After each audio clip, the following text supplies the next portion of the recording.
in other countries, Donald Trump has won the elections. I'm going maybe very far to another level of democracy. But Donald Trump, when he won, he was still criticizing some of Obama's policies. That should not make Obama turn around and say, okay, you know what, I'm not even going to go now because Donald Trump is going to investigate into X, Y, Z. That's irrelevant. And also the excuses he came up with. You cannot tell me because of Barro's statement saying that there will be judiciary system put in place to try or to investigate. That's what he said. I think that's the word he used, in fact, to investigate all those crimes against people and their properties within the last 22 years. I think that's got nothing to do with Jammeh. If Jammeh, as he used to say, he's not culpable. He's not culpable. Okay. If Jammeh, as he used to say, he doesn't know of any crime. So why should Jammeh be jumpy? Why should that make Jammeh change his mind? That doesn't make any sense. I cannot blame Barrow for saying what he said, that they're going to put in place a judiciary system that's going to be fair for all the Gambians, and the crimes committed within the last 22 years would all be investigated thoroughly according to the constitution of the country. I think that's fair enough. And that's that kind of statement. Such statement should not make anyone change their mind or deny a result that was announced.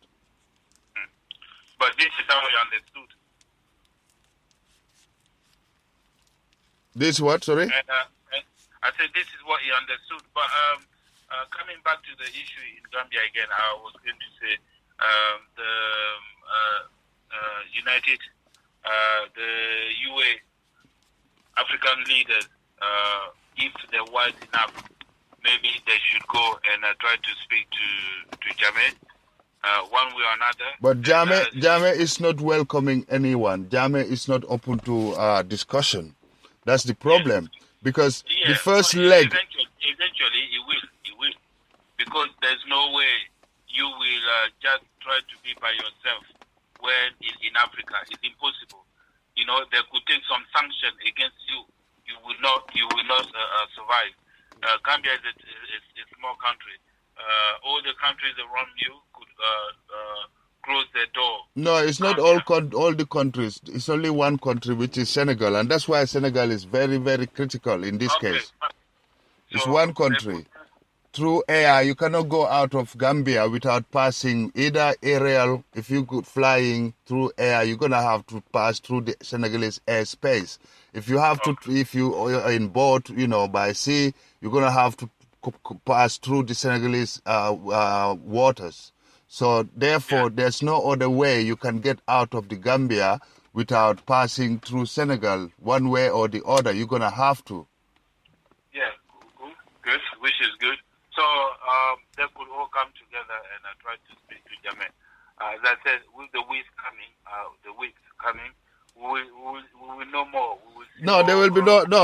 Don't go too far. There will be no weeks. You understand this in French, yeah? I was listening to they had a special live program throughout. They watching what's happening in the Gambia. TFM, the owner is Yusundur. They had this program yesterday throughout, and I think today throughout since day before yesterday, since Jammeh had made this announcement. So these people are telling you that Jammeh, they cannot just leave him. No. They're gonna have to go in, and according to sources, they go about 100 commandos from the Senegalese army. Special commandos that are in the country, and beside that there are forces. There were Plan B, even people from the diaspora. There are Plan A, which is to accept the elections, form a coalition, and go and vote and get him out. Plan B, if he refuses, because we knew about this. We knew he's gonna say something because he had made numerous times that elections. Power of voodoo, marabu, or external forces cannot take him out of power. He's going to stay there for billion years until he pleases and pass it to whoever he pleases. That's what he said, and that's what he's been saying. So even me, before the elections, I said to every single one who knows me, I tell people this, my listeners, I'm not in for elections. But when the coalition for the last 22 years, it's been never possible for the coalition to form, to come as one and fight against and get the president out. But this time around, with the influence from the diaspora, it kind of was a possibility. It's been possible to get the other political parties to come as one and form a convention and get Jammeh out, which they did. But in the case that Jammeh refuses or annul the elections or bring out some form of sabotage and disrupt the elections, there was Plan B. That Plan B is to, there are Gambians, we shouldn't be saying this on air, but I'm going to say it because now there's nothing to hide. Jammeh knows people are coming for him. Jammeh knows people were in the country hunting him basically, approaching the elections. So you have up to 3 forces out there getting Jammeh if he says no. And the Gambians, we knew this. Everybody knew this. So forces are there in the Gambian soil as we speak, who were prepared before the election in case Jammeh doesn't want to go. And we have the Senegalese government with the backing, with the backing of the Security Council of the United Nations and also of the AU, by him refusing Mrs. Johnson to land and come and even speak to him as the head of state. I think that's immoral. I think that's rude. I think that's undiplomatic. What's the fate of Jammeh? What do you think, in your humble opinion? What's Jammeh's fate as we speak? I don't know. As I said before, he should leave. Definitely, he should go. Because he lost that election, he should go. Definitely for me, he should go. No matter what. The reason why I mentioned Barrow earlier is because of the statement he made. But whatever we say, constitutionally, Jammeh should go. Definitely. There's no other way. One way or another, he's supposed to leave. He has lost. He has recognized. He has lost. He should go. He should go clearly. And if he wants to negotiate his way out, he could do, but not by confiscating the power. You don't do that. You know, we've been through this one a lot, and you lose, you go. That's it. That's my. But some analysis were some critics were also saying because Jammeh had no way out, therefore he has to find a way of getting him out of the Gambia without being arrested by the Gambian court or being subject to torture by the Gambian people before handing him over to the ICC. So therefore, what he's provoking now is for him to be captured by foreign powers, then to be taken to ICC. That's what some commentators are saying. Oh, yeah, I mean, people have different opinions. But for me, he's supposed to live peacefully. If he doesn't want to go to ICC, this can be negotiated with Barrow, but he should leave. That's it. You lost, you go. So definitely, that's it. I think we have a caller here, but anyway, I'll try and... We have what? Yeah, we have a caller here. Oh, okay. Do you want to call? No. Hello? Hey, Uncle. Hello, who am I speaking to? Last week, you know? Who is this? Who is this? This is me, Uncle. I'm live on the radio. You are live on the radio. Can I call you back? Please do. Huh? Okay. You are not ready for me. I'm on the radio, my friend. You calling me and telling me I call you. I came here last week. I call you. Listen, man, my friend. Don't. I'll call you back. Yes.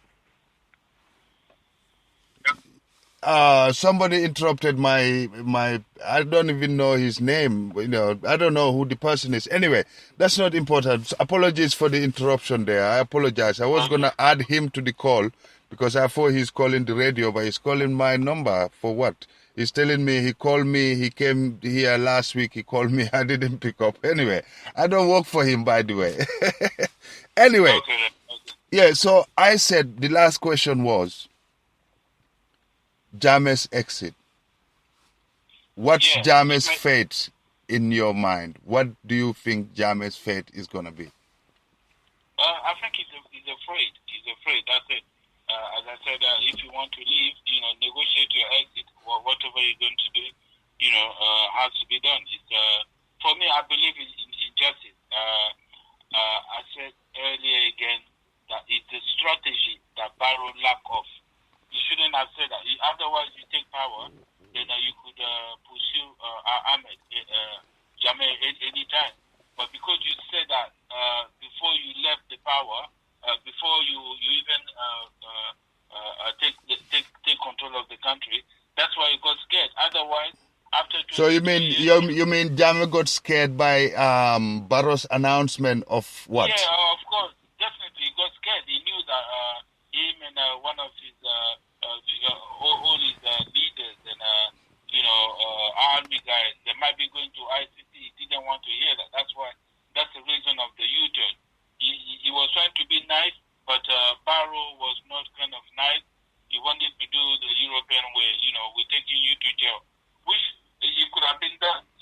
But when you take power, then you start, because people will be complaining anyway. Oh yeah, he did that to us, and then slowly and nicely you go through the process. If there is any sort of forgiveness or jail, you will try to do that later. When you take power. But Barrow never said he's gonna take him to jail.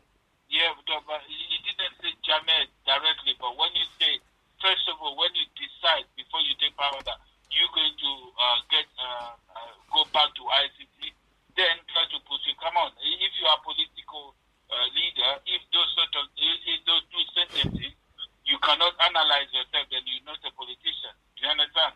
First, let's go back to ICC, which means why are you going back? Secondly, people who have been in power for 22 years, you will try and see, if justice can be done. This is simple. You need to analyze in between lines. You know what I mean? And this is exactly what Jammeh looked into it. Plus some of his leaders, he will just say, listen, it seems like this guy wants to take us to ICC. We know the story of ICC. There's not even one single white person there. It's easy for them to jump on the black people, and take African people and take them there. So all this when Jammeh said, and also everything he's been saying all this time, he said, my God, these people, they want to put me in jail. And where? In white man country. So, as soon as they see that, if they were going to judge him in Africa, that wouldn't have been a problem. But all this should have been discussed when he would take the power, So, when he saw that, he was not happy, so he decided to go the hard way. Now he's made an appeal through the courts, which is too late because he's done it outside. Because of he